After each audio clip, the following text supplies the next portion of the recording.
Lideramos el camino de la opinión pública y buscamos que la cultura del debate alcance consensos y soluciones a los problemas de nuestro país.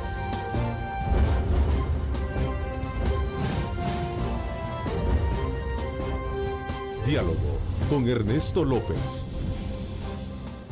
Martes 27 de noviembre de 2018. Un placer enorme saludarles a ustedes, como siempre agradeciendo a Dios Todopoderoso por darnos ese privilegio. Entonces esta mañana de martes aprovechamos como siempre contar con un pool de panelistas para comprender el fenómeno electoral que vive el país en la actualidad. Cordialmente saludo al doctor Álvaro Artiga, politólogo, a quien le doy la más cordial bienvenida. Gracias, doctor, por estar con nosotros. No, muchas gracias por la invitación. Es un gusto estar con todos los televidentes y con los compañeros aquí. Bueno, me acompaña también Óscar Campos, él es coordinador del área de transparencia y anticorrupción de Iniciativa Social para la Democracia. Óscar, gracias, bienvenido nuevamente. Gracias Ernesto y gracias por la invitación, un placer estar acá con ustedes. Por supuesto nos acompaña Jorge Villacorta, gracias por acompañarnos, ingeniero. A la orden, Ernesto, un gusto, muy buenos días a los televidentes. El tema fiscal, perdónenme, pero si tú tienes un presupuesto con un déficit que lo debías haber tenido 1.7 y está en 3 o más, y si me estás diciendo que necesitas 1.400 millones de dólares que te lo tienen que aprobar ahorita para aprobar el presupuesto, hombre, yo creo que no es tan claro este tema de que se tiene... O resaltarlo o destacarlo como un logro la estabilidad fiscal, que creo que fue un punto que enfático que hizo él, ¿no? Un poco más, pero no hay duda de que en esa parte, esfuerzos, yo no dudo que se hayan hecho los esfuerzos, pero la gente seguirá resintiendo los temas estos de salud, en el tema de las medicinas, de cobertura, de la atención, y especialmente de atención. De cobertura y de atención del tiempo. Creo que el balance, al final se dice, mire, de 11 temas que estaban en el plan quinquenal, 9 hemos cumplido o está en proceso de cumplimiento. Creo que ese es un tema. Y tenemos todavía pendientes sobre la mesa. Y tiene que ver con el tema electoral, tal como tú decías en el momento en que se hace. Yo creo que el tema de los informes, concuerdo con lo que dice el doctor Artiga, si bien es cierto, la ciudadanía siempre le ha exigido a sus gobernantes que le rindan cuentas de qué han estado haciendo, de qué fue lo que le prometieron, de qué fue lo que se comprometieron, por ejemplo, en el plan quinquenal. Lo cierto es que habla en su discurso de que es alrededor de esta cantidad de familias que han salido de la extrema pobreza, es decir, de aquellas que no logran cubrir el costo mínimo para el sostenimiento de sus familias. Bueno, hay una cosa interesante en este asunto de lo que hacen los gobiernos. Una cosa es los resultados que tienen de su gestión, lo que han hecho, ¿verdad? Tantos kilómetros de carretera, la ampliación de la cobertura, digamos, de la energía o lo que sea. Y otra cosa es el impacto que eso tiene, el impacto que tiene directamente en la vida de las personas, ¿verdad? Y aquí se nos habla de resultados, pero tenemos un problema en la medición de impactos. Y esto me lleva a comentar un asunto de lo que usted estaba hablando, ¿verdad? Temas de reducción de pobreza. El fin de semana andaba yo en la zona alta de La Palma, allá por el Pital, el cantón Las Granadillas. Saludos a toda la gente de por allá. Y claro, ahí hay un circuito interesante de productores de verduras. Ahí también hay una microrregión productiva, sí, ¿verdad? Sí, y bueno, agrícola. Aparte del clima y bonito, y algunas mansiones de algunos funcionarios que están aquí en San Salvador. Lo interesante es que por todos lados, ahí en esa zona, se ve construcciones claramente influenciadas por el estilo de las casas en Estados Unidos. Ahí se nota que lo que, digamos, sostiene a esa gente es la remesa que llega de sus familiares. Entonces, cuando gobiernos anteriores han dicho que reducen pobreza, uno lo primero que debe preguntarse es, la reducen porque generan condiciones para mejorar el empleo y los ingresos de las personas, o reducen la pobreza porque provocan que la gente se vaya y luego envíe remesas. Desde hace ratos tenemos funcionando un modelo económico que empuja a que la gente se vaya del país. Yo me pregunto, en un presupuesto donde el 80% se va o 70 por lo menos, si no los 80, para pago de salarios o de gastos corrientes, más 6% que les tienes que dar por fuerza a la Corte y le tienes que dar por fuerza 8% a las alcaldías, ya tenés 14. ¿Cuánto queda para inversión? Yo que estuve diputado en la Comisión de Hacienda en aquellos tiempos, el punto era que el gobierno no tenía más que entre 12 y 15%, si bien le iba para inversión. Y yo no encuentro hasta ahora la evaluación de este presupuesto que estamos cerrando, el 88, de esos porcentajes, cuánto de inversión. Y la otra gran pregunta que no se dice aquí, si usted está en el mes de noviembre, ¿me pudiera decir qué porcentaje ha realmente implementado de la inversión del presupuesto? Porque en algunos casos, a la altura de noviembre, el gobierno anterior, en algunos años, andaba por el 60%. O sea que un 40%. ¿Por qué? Porque en el presupuesto me aparece que tengo para inversión 100, pero realmente solo a la hora 60. de darle a los ministros les estoy dando 60, 70. Claro. Entonces, no es, ¿y qué hace el dinero? Simplemente no existía. Así es. Con base con lo que el presidente ha señalado en cuanto a sus logros 2018, se marcan puntos relevantes para ponerlos al pie del debate en cuanto a qué se puede esperar en una coyuntura preelectoral, qué se puede esperar en los próximos 6 meses que faltan de este quinquenio. ¿Se van a lograr cumplir los objetivos efectivamente que se ha propuesto este gobierno? En algunas medidas considero que no, en algunos puntos creo que no se van a lograr. Y ahí viene también cómo se puede retomar esto por parte de, en este caso, los candidatos presidenciales, que sabemos que son 4.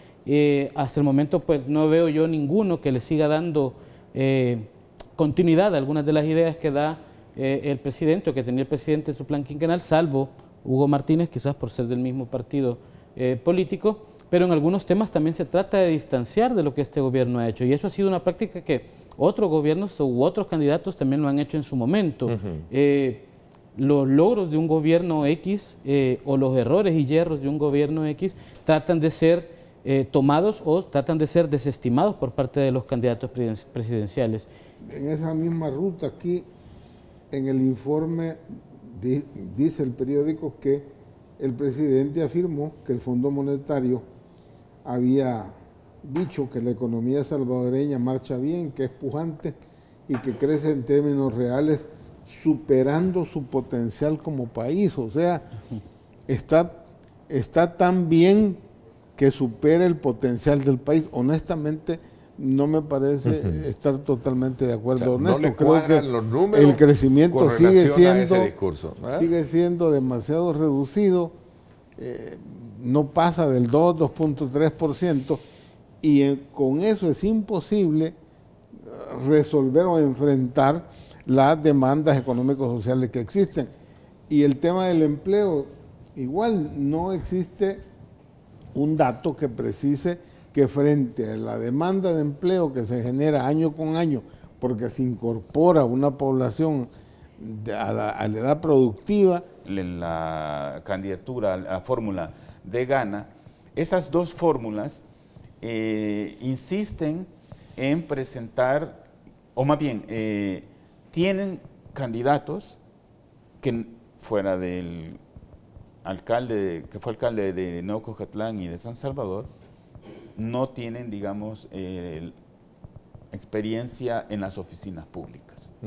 Y esa es una desventaja desde mi punto de vista para el país. Porque es como que si... Nadie nace aprendido, doctor, perdóneme la pregunta. Sí, pero usted se montaría con un bucero que no tiene experiencia en manejar buses. No. Pero yo le puedo decir, nadie nace aprendido. Váyase, tenga confianza. No, si usted me dice... Entiendo entonces el comparativo que me está haciendo. Si usted me dice, nadie nace aprendido, pues que se ponga a aprender, que tengan trayectoria política. Si es que van a conducir instituciones políticas. Uno de los problemas que tienen todos estos gobiernos, y podríamos preguntarnos si estamos así por esta razón, es que todas las instituciones implementan políticas, ¿verdad? Entonces se requiere de la coordinación entre todas esas instituciones. Y ahí es donde comenzamos a patinar, porque, digamos, se van llenando de tareas, a veces contradictorias, se crean espacios. Hay un problema de coordinación, de coherencia de las políticas entre lo que hace una institución, lo que hace otra. Y de esto, si es alguien que está de fuera, ¿verdad? No tienen ni idea de a qué van a llegar. No, ya no es ni siquiera el problema de quién va a ser, digamos, quiénes van a formar el gabinete, que ya eso es importante conocerlo. Sí. Pero si además nos dicen, vamos a traer gente que de fuera de la clase política al gabinete, es que yo creo que se está preparando por las dos fórmulas más importantes un problema de gobernabilidad en el país. Yo creo que lo que sucede es que se está tratando de vender la idea de que la forma de hacer política, que la ciudadanía ya está hasta el hartazgo de esto. No, yo creo que, insisto, ¿verdad? Que aquí, la experiencia es válida a la hora de tomar decisiones. La experiencia es válida, ¿verdad? Pero la experiencia del sector privado no es la misma del sector público. Exacto, eso es lo que estoy diciendo. Entonces, tú no tomas las mismas decisiones con la misma facilidad. Okay. Sí. A ver, ese es un aspecto muy interesante. Rodolfo Parker, y retomando el punto suyo, ingeniero Villacorta, ¿qué características entonces vemos hoy en día en esta campaña electoral? Es decir, ¿estamos realmente apostándole a un debate que permita comprender mejor el mensaje de solución que espera la población? ¿O es que verdaderamente estamos de alguna manera aceptando de que a través de las redes sociales, que no es el medio tradicional hoy en día, ocupa, digamos, como una carretera para llevar y traer mensajes que son quizás más ataques de carácter personal, lo que estamos viendo ahí, que otras cosas, ¿no? Sí, no, esta campaña precisamente es eso. Tiene esas características. Y el otro elemento es el tema del desencanto político del que hablaba el ingeniero Villacorta. Y buena parte de ese desencanto de esa gente se expresa en esas cifras de que no van a ir a votar. O sea, hay gente que quiso probar en 2009 la alternancia, que el cambio iba a mejorar las cosas. En 2014 parte ya no fue a votar, 2018 ya no fue a votar. Y yo creo que hay gente que ya no va a ir a votar. Hay otra parte, y eso no se ve porque se traslapa, que es gente que se ha activado ante la expectativa que ha generado Bukele, ¿verdad? No necesariamente es un traslado de viejos militantes de otros partidos a Bukele, sino que tenemos el fenómeno, y esto hay que reconocerlo, él ha logrado cautivar a muchas personas jóvenes, cosa que los dos partidos tradicionales no lo habían logrado. Y por esa vía, entonces, pareciera que no hay nada nuevo en términos de que el 50% no esté interesado en ir a votar, ¿verdad? Entonces hay gente desencantada que no va a ir a votar, y hay gente que se ha ilusionado con que las cosas pueden ser mejores, que hay que intentar, incluso lo dicen así, ¿verdad? Arena ya robó, el Frente ya robó, pues hay que probar con otro. Es tan simple la ecuación, ¿verdad? Pero que llega digamos así, rápidamente como mensaje. Entonces yo creo que ahí es simplemente como ni siquiera interesan cuáles son las propuestas en el fondo, sino es simplemente hay que intentar otra alternativa, y en esta ocasión, en esta elección, la alternativa está presente, cosa que en elecciones anteriores no había estado. Entonces yo creo que está pasando eso. A mí me preocupa más bien que no nos estamos dando cuenta todavía de lo que todo esto está significando para el régimen político en su globalidad. Hay ahí una estrategia de choque frontal contra las instituciones, en la medida en que el partido gana. Al ganar las elecciones, tiene a toda la institucionalidad en contra. Y entonces se está preparando de alguna manera el choque contra esas instituciones, y el problema para mí es que eso se prepara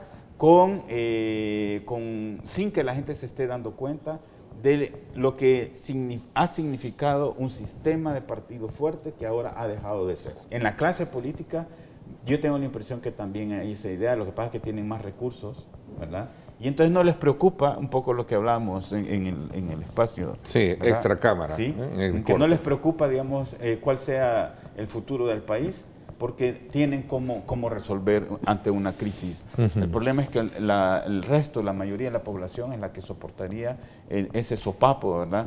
Que yo creo que se está viniendo poco a poco, esto no es de ahora.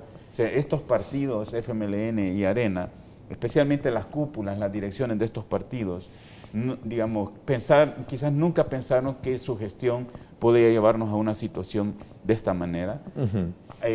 Desesperada la fórmula y el partido Arena para tratar de revertir esta, digamos, yo ahí creo que hay un proceso que le va a dar el triunfo a Gana. Pero también hay otros recursos que me parece interesante que pueden afectar la coyuntura política del país. Y de cara a las elecciones, por ejemplo, ¿qué pasaría si se declara constitucional el CITRAMS?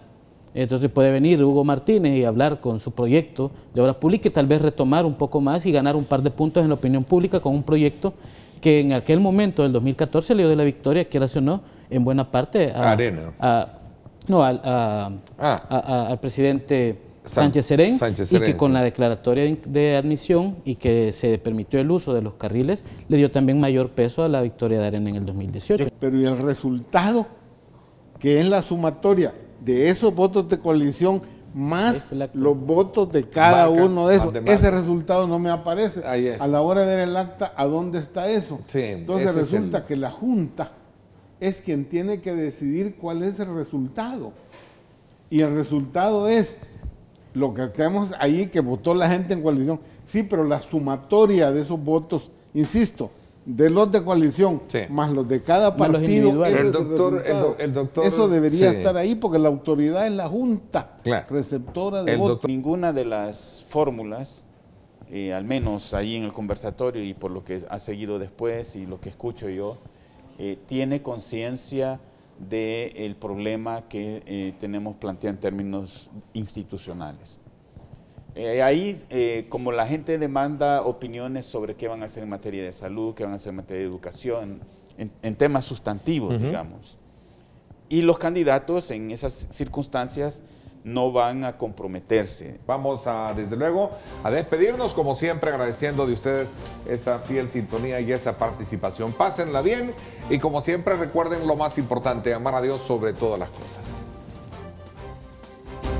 Lideramos el camino de la opinión pública y buscamos que la cultura del debate alcance consensos y soluciones a los problemas de nuestro país.